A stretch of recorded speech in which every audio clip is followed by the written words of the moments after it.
Amen. In our Bibles, in the book of Acts, chapter number 3, here's a story, a funny story, but yet so powerful to learn and to know.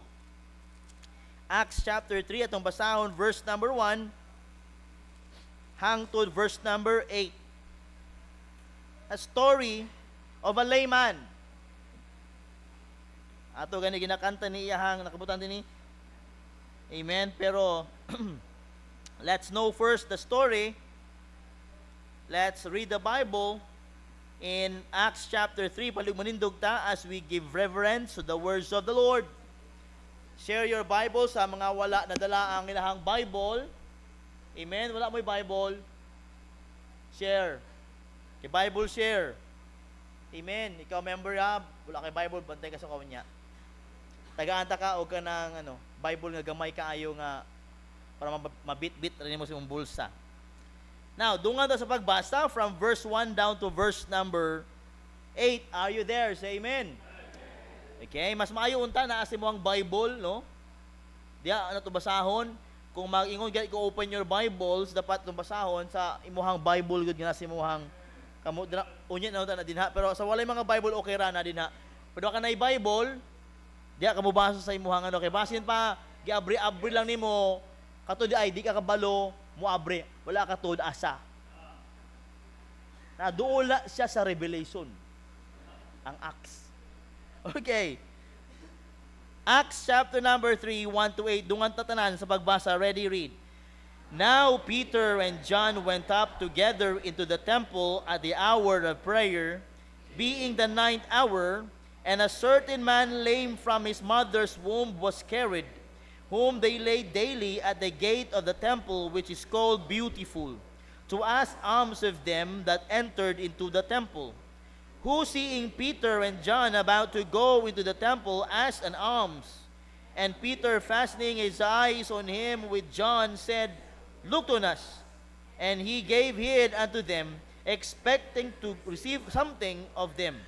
Then Peter said, Silver and gold have I none, but such as I have give I thee. In the name of Jesus Christ of Nazareth, rise up and walk.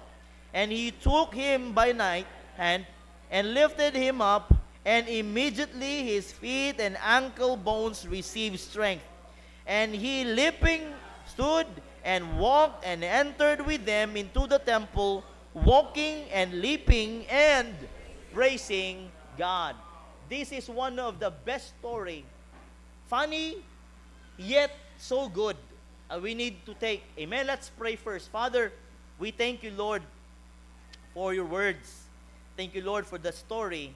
Help us, oh God, to enjoy and learn and hear something from your words. And please, Father, talk to us, speak to us. You, Lord, please use your hands, touch your hands, oh God, so we could have your message this morning, Lord. Please use me in your way. Hide me, Lord, behind your cross. Let every word that goes out in my mouth, oh God, dapat imujud. And please let the Holy Spirit, Father, to control, to convict. And Lord, every heart nga naadinhi. Lord, this I pray, Father, in Jesus' name. Amen and amen. Now, this is a very good story. You can see here, Peter and John, they're going to the temple to pray. So, gibutang dira 9th hour. So, baliktad pa ng ato ang oras sa ilaha. So, sa ilaha, unsa na oras? Alas 3 sa hapon. Okay?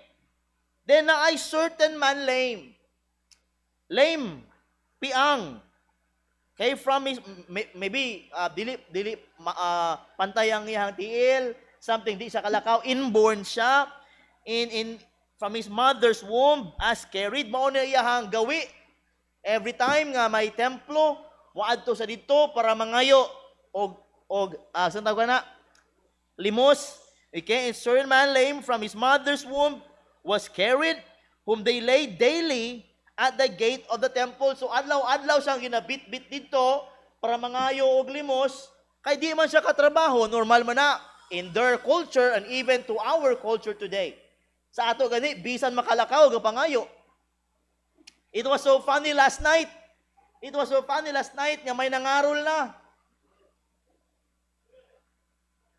Di pa Chris o young people ay sa mo pangarol nga wala pa Disyembre. Some mga two ladies nangarol din sa palibot. Unya miagi nakita niya ko din na kay daghan man din ni tao tuniagi gabi unya di ako nagtindog ako si Kent og si Jerickson siguro to. O kana ko mangarol wa tay kwarta. Anak ko. Nag-anan ako sa padro. Nakita niya mi ana adto sila kay tuyo lagi. Mangarol. Ang anak ko ayaw kay simbahan ni anak ko. Daghan gud mi. Ayaw diri ma'am kay simbahan man ni ma'am. Yang kauban okay ra ay moagi ra mi. Anak to nagdadalaw katong tansan. Ang isa, tanan mo mangarol mi nimo?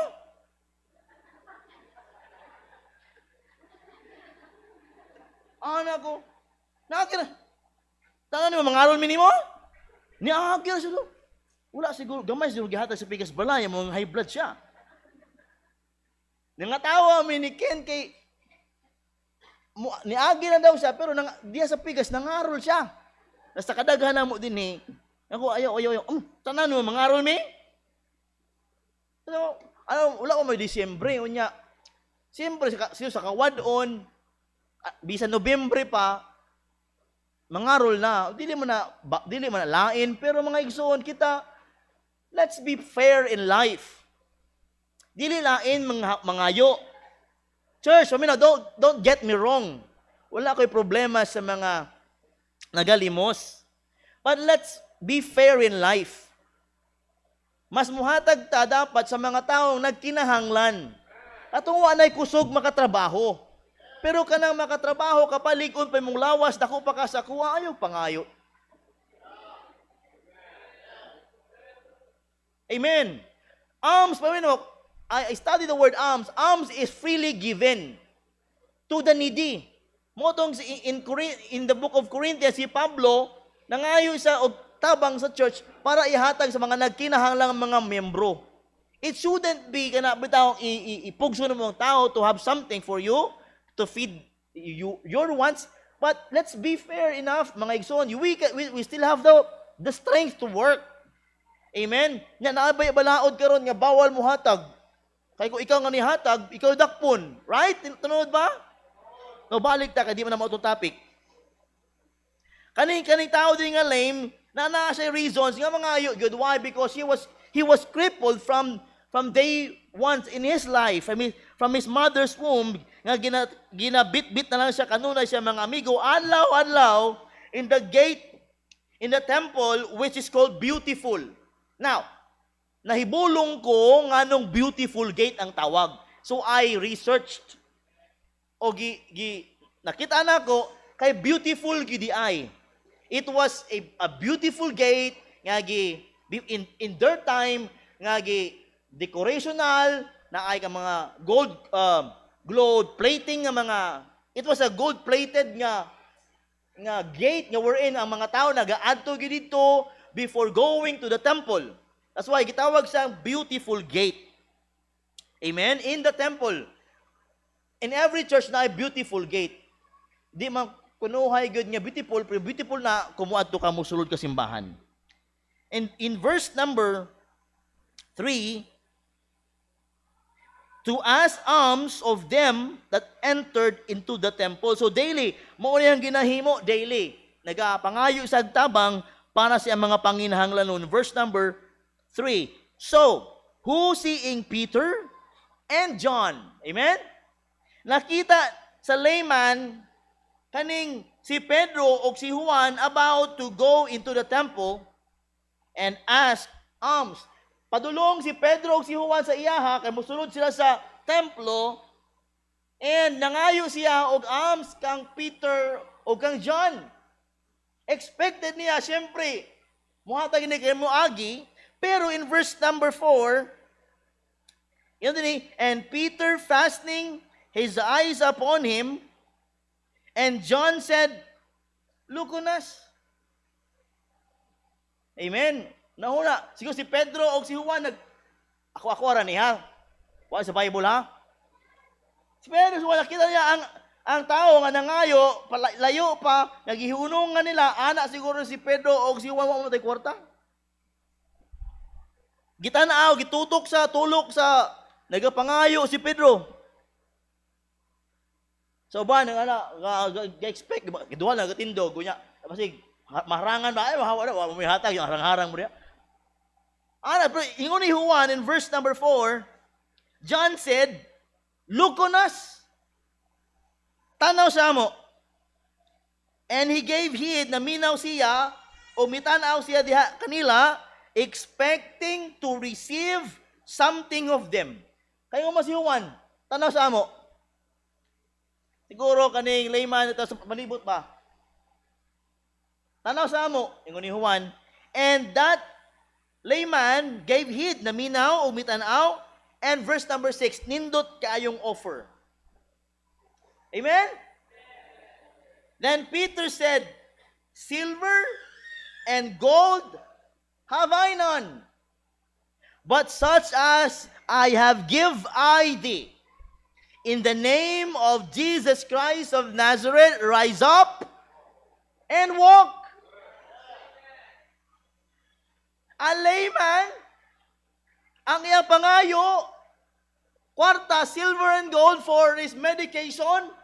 But these two fellows told him, wala mi kwarta, pero sa ngalan ni Kristo, bangon ug lakaw.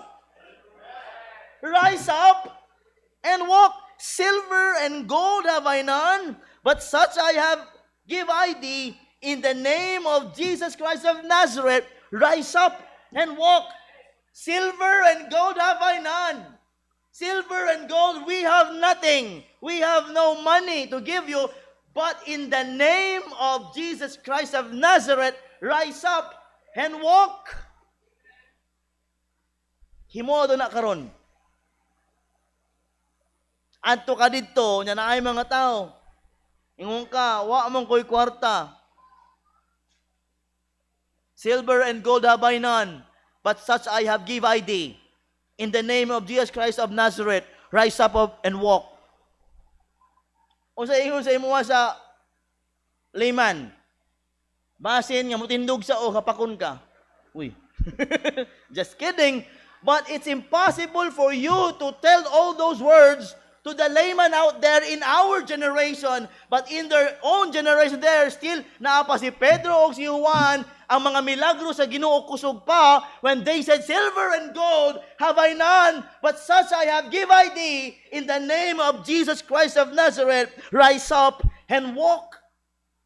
That person, that layman, we know his need. This layman here needs money, kwarta, for his medication, for his needs, because he can't walk. And he was there every day wanting money, asking alms for the people who was passing by.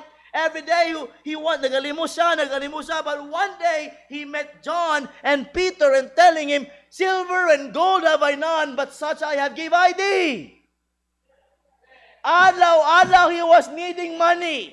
Adlaw he was needing someone to help him, to carry him padulong sa templo, although everywhere in the place, every day in his life, his mother's pagpanganak pa na ingan na siya, but such what a wonderful time in his time, mga igsoon, when someone, a godly people who came and said, "Silver and gold have I none, but such I have give I thee."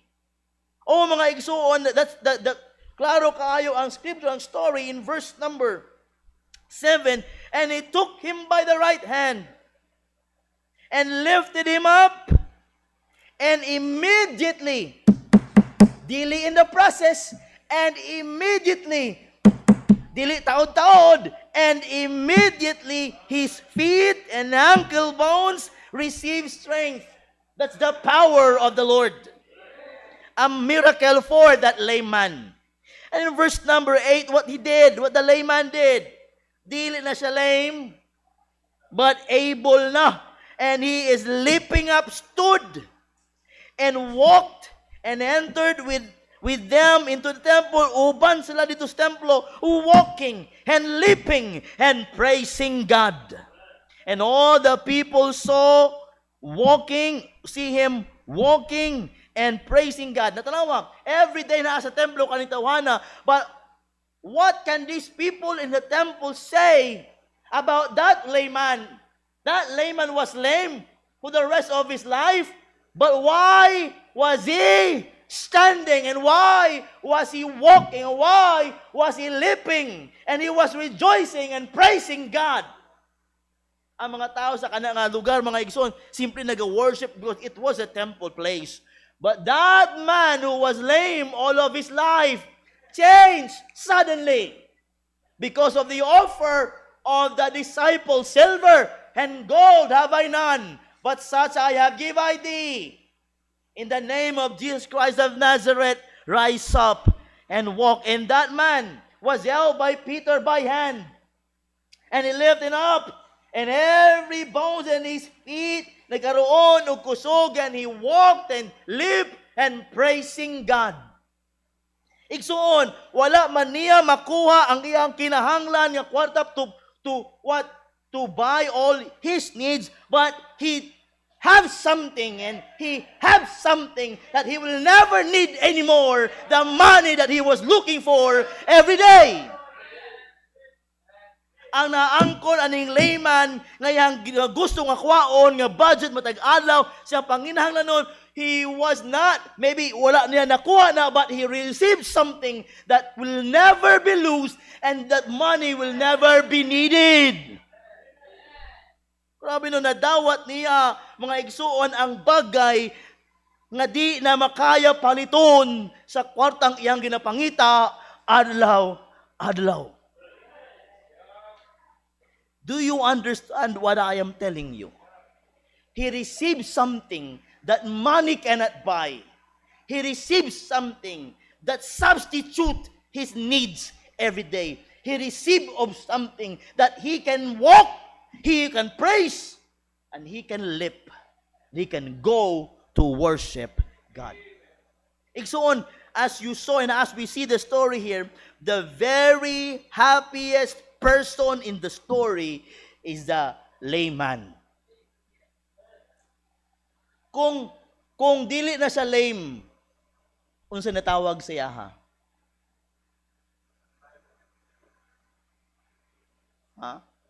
Wala po kabalo. Pero dapat dili na lame. Amen. Pero anong aso ginang the layman? Now listen. You can see also a testimony. Sa una ing anak ko karon dili na. Sa una nagapangayo ko pero karon ako na'y muhatag. Something changed in this man's life. Nga abi niya mga igsuon, adlaw-adlaw na lang yun siya magulat din ha sa gate, beautiful to ask something from the people. Adlaw-adlaw na lang nga bitbito sa siya mga amigo, nga ibutang sa i-plaster sa dagang tao. Abi niya ayang kinabuhi, ana na lang. Murag kita ba? Usahay, di man tapi ang. Pero abi na to nga ing-ani na labagyod ko for the rest of my life. Ing-ani na labagyod ka, kalisod ang kinabuhi nako, hangtod sa hangtod. Ing-ani na labagyod na akong kulay. Munang uban, magpaderma, magpaputi, kaya di sa gusto, magpabiling itom. Mga sama na ako din ha, di na ka mangarap nga mamuti ka. Palit na lang ka og barita para musinaw ka. Amen! Most of us, many Christians karon, imbis nga magkalipay tungod kay nakaangkon og bagay, gikan sa Ginoo, nagmugot naman noon, kay tungod kay wala sa iya ang mga bagay-bagay nga iyang ginapangita. Church, listen carefully. Okay ba ta? Maybe we don't have the things that others are having. Basig wala sa ato ang mga bagay-bagay nga naa sa uban. And you are hoping nga ang ila maanaa sa imuha pod. Mga igsuon, bisan wala man ang bagay-bagay nga naa sa uban sa atong kinabuhi, pero kung luwas siya karon, ang pinaka-importanting bagay naa na sa imo. We may never have money in this world, but we are sure that we have the Lord Jesus Christ in the afterlife. Are you with me this morning? I wanted to preach on the topic, joyful in the temple. There's joy in the temple. Ayo. Ambutan kung makarelate mo ani. Sadto nga hindi ka paluwas, ari naman ang pagalunggo ko. Kani adtong di pakaluwas, ang pagsimba nga sama ani murag dili gaganahan. Amen. Ato nga tuon si Brother Gabia, asa man siya? Wala siya dire. Nakaplagan ko ning hubog. Akong ginasiran, pero gibalikan ako, kay lain kayo nga maghisgot tag Ginoo niya, may tanduay sa lalom. Ikaw balik ko, sir, og ni balik gid ko, wa na gid sa nakainom. Gihulat na gid ko, og nasiran siya, og naluwas siya. From that time on, when he goes to church, he's ready and he's happy. Sa una nga, wala pa sa maluwas, dili siya ka-appreciate sa church. Di niya ma-appreciate ang pagwali. Di niya ma-appreciate ang pag-take note. Di niya ma-appreciate ang pagtutok sa ulo sa pastor. Di niya ma-appreciate ang pag-adto simbahan Sunday school. Di niya ma-appreciate mga kanta. Why? Because naay butang nga wala sa iya. And when he got saved, nagkaroon sa ugunsa gana nga makasimba. Why? Because something changed in his life. Something nga gibutang sa Ginoo, something nga may gidugang Ginoo, mo nang faithful kaayo sa pagsimba. Mo na naa kanato kapag Domingo gani ang atong spirito magsige og tula kanato. Oy simba ta, why? Because something in us that is pushing us na dapat naa ta simbahan. God is putting something in our hearts that we should be find and be found inside the church. Ang pagsimba karon importante na sa imuha. Lami na mo simba, ganana ka mo simba, ganana ka mamino sa wali, ganana ka mamino sa mga special, sa mga instrument, and even fellowshipping. Why? Because God put something, a miracle in your hearts. Sa una, the picture of a layman sama nato, wala tay kusog, musul sa templo, kay hangtod sa gate lang ta, kay imbes nga musulod ka, mangayo na lang ka for your own self's benefit. Are you with me? Sa una, abi na akong pagsimba, pagturok lang kandila. Magsimba mi sa una, uban mi tanang family, si Papa dito man sa dagutanan o kandila, musulod nagmukaon. Unya, si Mama, musulod nag anak na. Kami sa kumangon, maghulot sa tindahan. O kung hapit na, magtingkaw na, muserve na, musulod kaya kana but pasabot hapit ng mahuman. O makasimba mi once in a year siguro, kaduha, katulo, kaupat. Something that wala may feel to go to church. But praise the Lord, God gave me a pastor that taught me and shared to me the gospel, and I got saved. And from that day on, I go to church daily. Why? Something happened in my heart. There's a miracle happening in my heart. Nga naman nga ganahan ako musimba, mubasa og Bible, mubitbit og Bible, maminaw sa wali, magtanaw sa choir. I really wanted to be in church. You know why? Something changed in your heart. And that is the miracle that God gave you. O kana milagro, ikaw? Ikaw pa? Sa una? Nanay Emmy, sa una, kumpara nimo karon, tundi pa kaluwas, layo ra gyud. Kamo mga batanon, di po mo ka-appreciate. Kayong utok, puro lingaw. Good morning. Are you with me? Di ba? Pero since Jesus came into my heart, since Jesus came into my heart, floods of joy o'er my soul, like the sea billows. Since Jesus came into my heart, something changed when you received the Lord. That's a miracle. Kay gidawat nimo ang Ginoo, you freely receive the Lord, which is freely given to you. You are freely coming to church. Are you with me? Something's changed in this layman's life. Sa una, he was there every day. Pangayuing. But now, when he received what's the offer? Silver and gold have I none, but such I have give I thee. In the name of Jesus Christ of Nazareth, rise up and walk. And Peter lent his hands. And that layman, gikabot pud ang kamot ni Pedro. O that layman, he was held by hand, and he received the strength in his ankles, and he stood, and he shouted, praising the Lord. There's joy in the temple. Dagan matao nagtanaw, biyapiang mo na siya, di ba? Paralitiko mo na siya, di mo siya kalakaw, di ba? But they were there witnessing what happened to the layman, and that layman was so happy, praising, leaping, and walking happy. And everybody say, unsa na siya? What made him nga nahimo na siya naana na siya? And Peter preached.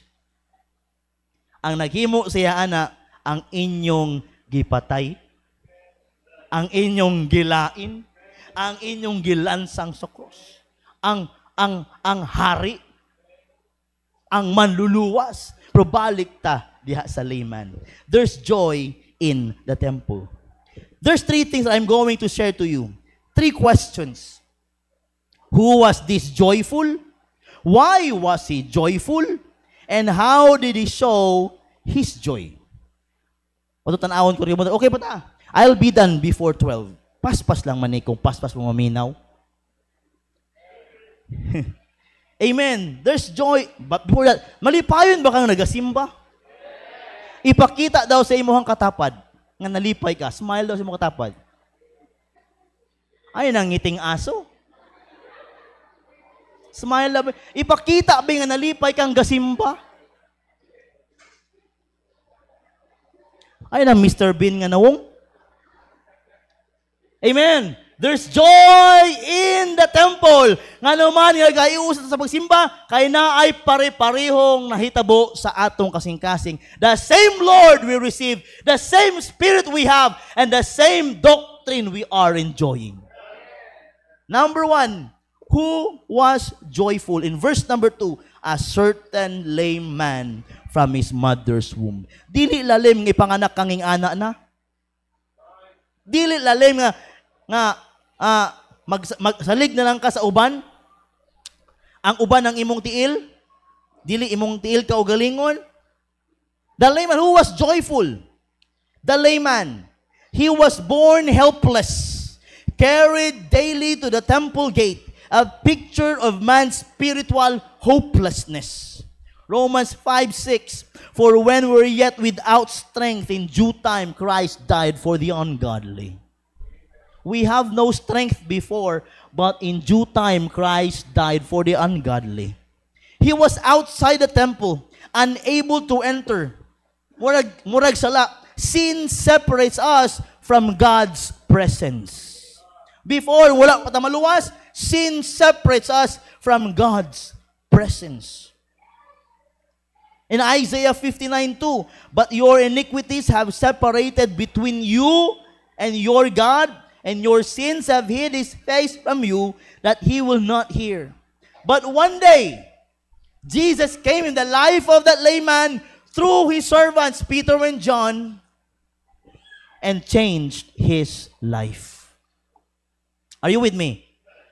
2 Corinthians 5:17, we know the verse, therefore, if any man be in Christ, he is a new creature. All things are passed away. Behold, all things are becomes new. Listen to this quote. No one is too broken for the power of Jesus to make whole. No one is too broken for the power of Christ, for the power of the Lord to make whole. Bisan pa ikaw nagahigda na, bisan pa siguro siya nga wa na'y kusog, but in the power of Christ through His servants, mga igsoon, na nagtindog siya. Amen. No one is too broken. Are you broken this morning? Many of the young people are so broken because of the world. Listen to me. There's another chance in God that the Lord is offering. Come to the Lord. Young people, listen to me. There is no too broken for the power of Jesus to make you whole. Walay broken diha kang Kristo. When you wanted another chance, God will give you another chance. If you disobey God, God has open arms to receive you again. If you stop worshiping God or serving God, hey, there is no such thing as end na. Habang may buhay, may pag-asa ka pa, balik sa Ginoo, pangalagari pa siya. There's no too broken somebody. Asa gahom ni Kristo dili maayo. I got broke also in my teenage life. But I praise Jesus, He gave me chance. Kaning a lame man, all of his life from his mother's womb, he was lame. But praise the Lord came into his life through the servants of Christ that offers him the Spirit and the power of God. And he believes, and he accepts, and he got saved, and he is walking, leaping, and praising God in the temple. Who is that? Joyful. The layman, ang dating lame. Di ba ikaw po ito dating lame? And you receive the Lord. That's why malipayon kang nagapangalagad sa Ginoo. Pero ang pangutana ba, malipayon ba gyud ka? Kay daghan sa ato, paluwas-luwas ra. Wala magyapoy ka bag-uhan sa kinabuhi.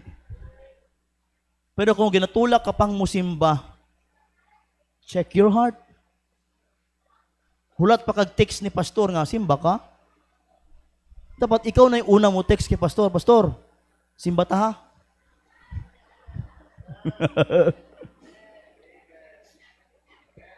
No one is too broken for the power of Jesus to make whole. Milagro. Ison, magtanaw ko sa yung mga panagway, milagro mo. Mangibaw tong balahibo. Just kidding. Number 2, why was he joyful? Nga naman nga malipayon siya in verse number 6 and verse number 7. In the name of Jesus Christ of Nazareth, rise up and walk. Why is he happy? Because he was healed. Siyempre, di ka malipay nga naayo ka. Malipay magani ta nga maayo tas nung kagid. Ay, salamat, wala ko ang an-an. Ay, salamat, wala ko ang buni. Ay, salamat, wala ang mga piklat. Malipay magani ka na. How much more if you receive healing from God? Why was he joyful? Because he receives healing in the power of the Lord Jesus Christ. He experienced a wonderful miracle.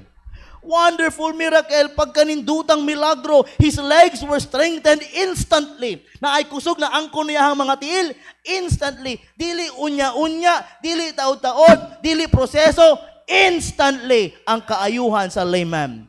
What man could not do for years, Jesus did it in a moment.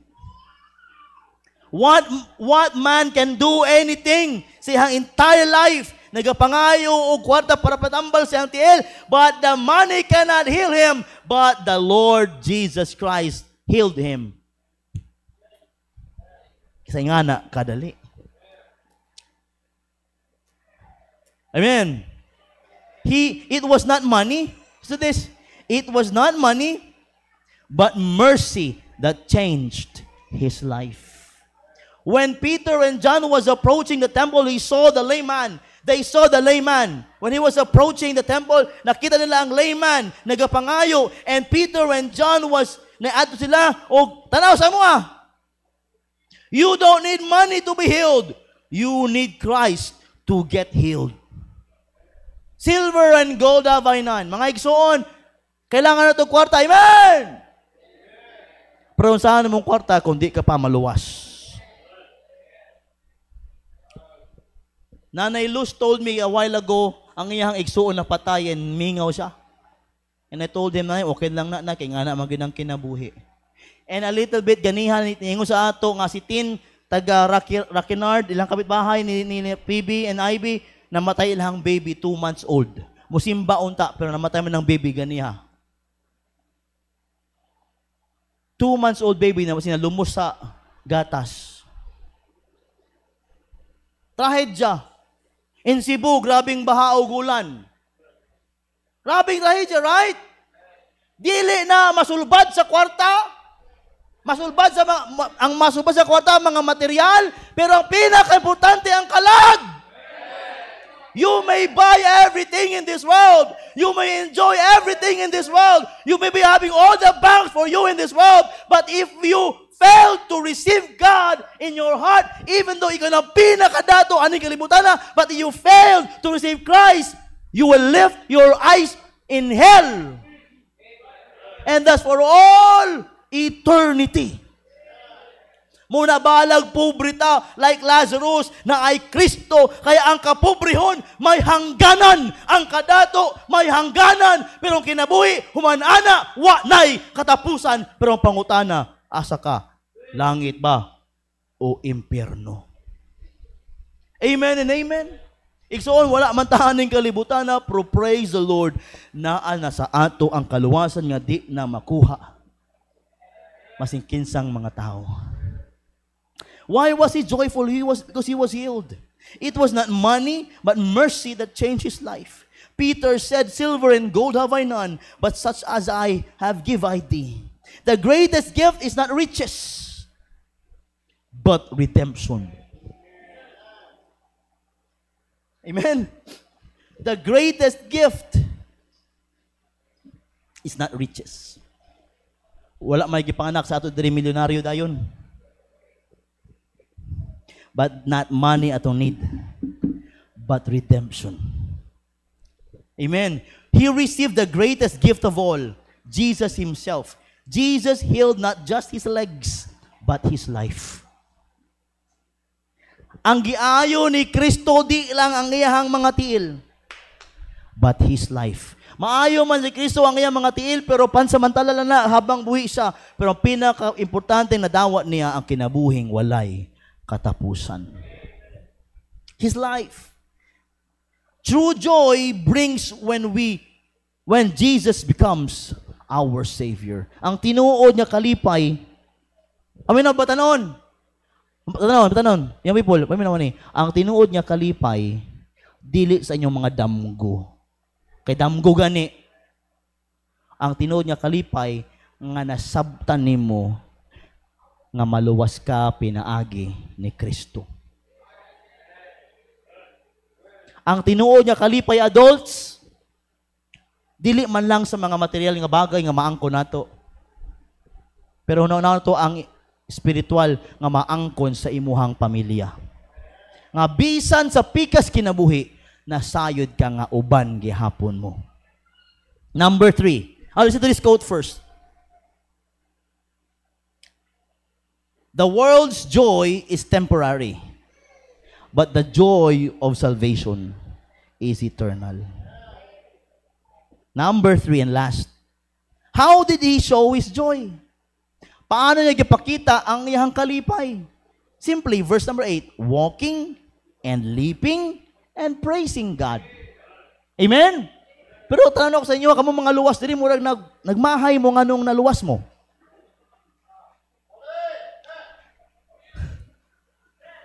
Ang dagway ninyo, murag kauli una kaayo. Domingo karon uy. Wa man gay ko kapuye. Pulita. Wa po kitulog. Amen. Usay sa ato mga igsuon no, pagtingsimba na kapuyon. Pero ang trabaho ay di palit. Kaya may bawas. Mga estudyante dili gusto malate. Kaya may bawas. Pero kung masimba, pwede ra malate. Wala mo nagawa na huna nga may bawas po. May bawas gyapon. Ang presensya sa Dios sa imong kinabuhi. Dapat gani ang atong simba from 9 unto 12, 9, 10, 11, 3 hours pero niabot ka humana Sunday school. Alas 10:30. 1.5 hour na lang karong muntag imong na-spend sa presensya sa Dios. Asa man ang presensya sa pastor? Ani? Aning panagtapok sa mga Kristohanon. Presensya sa Dios. When there's 2 or 3 are gathered together, there am I in the midst of them. Usay atong kinabuhi nga lang, pag tingsimba na kapoy na kayo. Pero bihira sa mga Kristohanon nga pag Domingo na, Sabado sa gabi po lang, plansya na ang mga sanina. Ang uban pa din nga mabahay ganin, naglibog pa ako si suton. As mo na suton dali, uy. Ang uban mo wala na ko sanina. Wala, nagsige ka ng pangukay. Pinakarton na rin ha, wala pa kay suton. Pagbuntag hala, pinangita. Okay mo na, amen. Pero kung ana ang imuhang batasan igsuon, kung Domingo na, dapat Biyernes pa lang nag-andam na ka. Saro pagka Sabado, di ka kapili. Amen. Wisdom ba? Kung dugay ka kapilion nagsanina, wibis pa lang. Nga magdugay gani ka pinilo anang imong pilok, Sabado sa buntag pa lang. Are you with me, mga men? Dapat sa yuta pagkabuntag, anda mo na ito kasi ang kaugalingon to meet God in the church. Buntag pa lang, mga iso, nagbasa ka, nag-Bible, ampo ka, kaya excited ka mo atubang sa presensya sa Diyos sa simbahan. Di ta pa late. Amen. Ato nagigihimong 9, di na 8:30. 9 o'clock sharp na. Ay mo kasuko, pero sakto mampud. Amen. Why was he joyful? Siyempre, naangkon niya ang kinabuhi nga normal. Amen? Normal. Dili na abnormal. Are you with me? I believe abnormal ang kinabuhi kung walay Ginoo. Mahimo lang normal ang kinabuhi sa tao kung naay Ginoo. Hinimo ka sa Diyos tungod sa sala na wala ka sa Diyos. Magpabilin kang wala sa Diyos, tawag na dili normal nga tao. Kaya tinuod nga normal nga tao, anaa sa Diyos. Sa Diyos nga mihimo kaniya. Ang Diyos nga nag-provide sa iya. Ang Diyos nga muluwas kaniya. Ang Diyos nga mag-uban kaniya. Maunay normal ang kinabuhi sa tao. Padagan dili normal kay wala o gawas sa Diyos. How did he show joy? He walked in obedience. Amen. Hapit na. He walked because he obeyed the command, rise up and walk. Walking pictures our daily fellowship with Christ. Amen. Walk with the Lord. A saved man must not sit still. He must walk with God. Ang normal nga tao nagalakaw. Amen. Ang di galakaw, dili normal. Si mama nako, di na normal.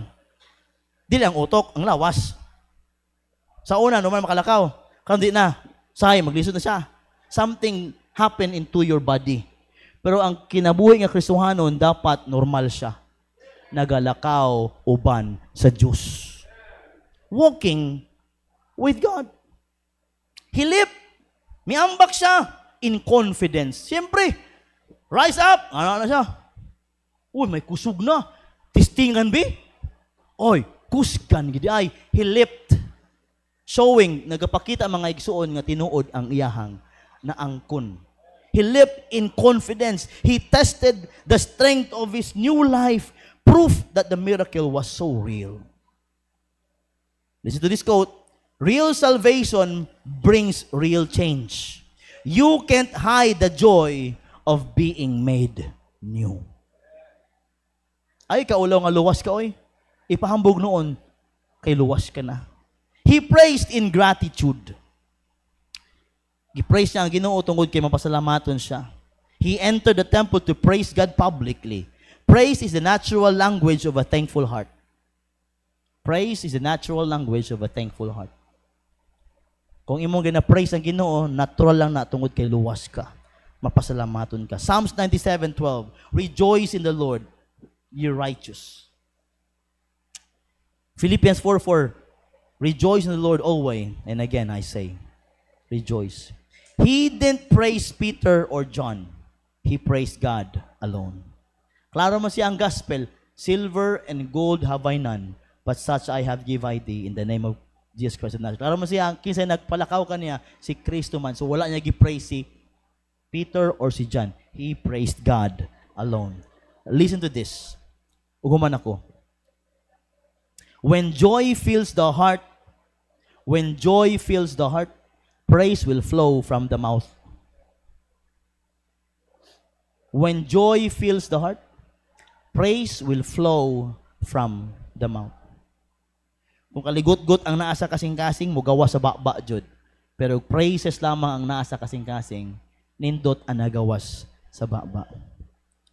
So that day, a layman went from begging to blessing. Begging sa una, karon blessing. From sitting outside the temple to shouting inside it. Why? Something's changed. There's joy in the temple that day because of the layman. If Jesus has healed and saved you, then it's time to walk, leap, and praise God. Kung ikaw naluwas na, oras na to walk, to leap, and to praise God. I like what Psalm said, chapter 35, verse 9. Psalms 35:9. And my soul shall be joyful in the Lord. It shall rejoice in His salvation. This morning, church, simple tayo mensahe karon. Ako lang ginatry nga i-enjoy mo. Pero, pangutana, nalipay ba gyud ka sa pagpangalagad o pagsimba sa Ginoo? Nalipay ba gyud ikaw nga nakadawat sa kinabuhing walay katapusan? Real joy nga nabati sa imong kasing-kasing mag-overflow na sa imong bakba. Is really salvation na dawatan gyud nimo. Dapat na ay kalipay sa imong kinabuhi. Even sa mga problema na nagapangagi, dapat kalipay ang mangibabaw. Nabay joy in the church.